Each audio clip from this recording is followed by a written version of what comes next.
성도 여러분 안녕하세요. 매일 하나님 만나 말씀에 만나 공급받는 매일 만나 시간입니다.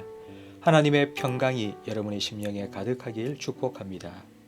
오늘 본문 고린도후서 13장은 고린도후서의 마지막 장으로 1절부터 10절까지 마지막 경고, 11절부터 13절은 마무리 인사입니다. 바울은 고린도 교회를 세 번째 방문해서 두세 증인의 입으로 확정할 것이라고 말합니다.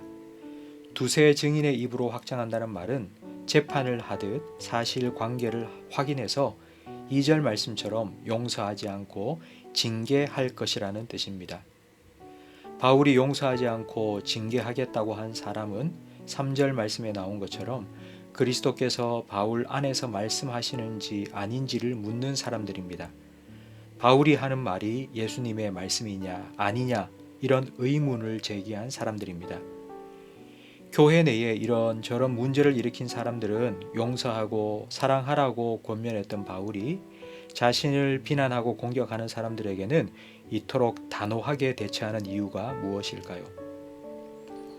바울이 예수님의 말씀을 전하는가 아닌가의 문제는 바울 한 사람의 문제가 아닙니다. 만약 이게 문제가 된다면 바울이 전한 복음도 문제가 있는 것이고 그 복음을 듣고 세워진 고린도 교회도 흔들릴 수밖에 없습니다.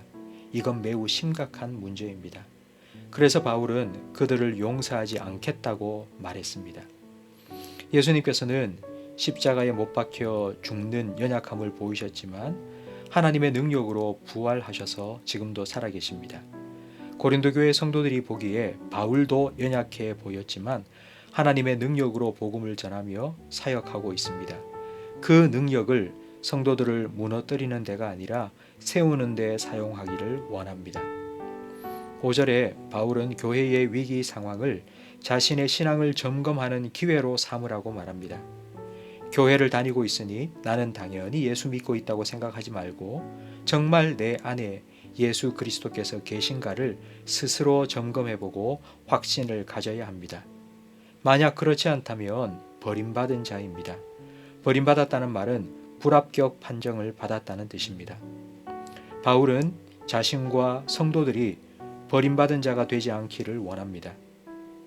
차라리 자기가 버림받은 자가 되더라도 성도들 중 한 사람도 신앙의 불합격자가 없기를 바랍니다. 이를 위해 바울은 지금까지 진리만 전했습니다. 그 외에 다른 것은 생각할 수도 할 수도 없었습니다. 자기의 약함이 성도들의 강함이 되고 온전함이 되는 것을 기쁨이라고 고백합니다. 이런 기쁨으로 성도들을 만나기를 바라는 마음으로 고린도 후서를 쓰고 있습니다. 이제 편지를 마무리하면서 마지막 당부를 합니다. 기뻐하라, 온전하게 되라, 위로받으라, 마음을 같이하라, 평안하라. 문제가 많은 교회에서 이런 것들이 과연 가능할까요? 네, 가능합니다. 사랑과 평강의 하나님께서 함께 하시기 때문입니다. 이 하나님 안에서 형제 자매로 사랑의 교제를 나눌 때 교회는 든든히 서게 됩니다. 그리고 마지막으로 13절에 축복기도, 축도를 해 줍니다. 주 예수 그리스도의 은혜와 하나님의 사랑과 성령의 교통하심이 너희 무리와 함께 있을지어다. 아멘. 함께 나눌 기도 제목입니다.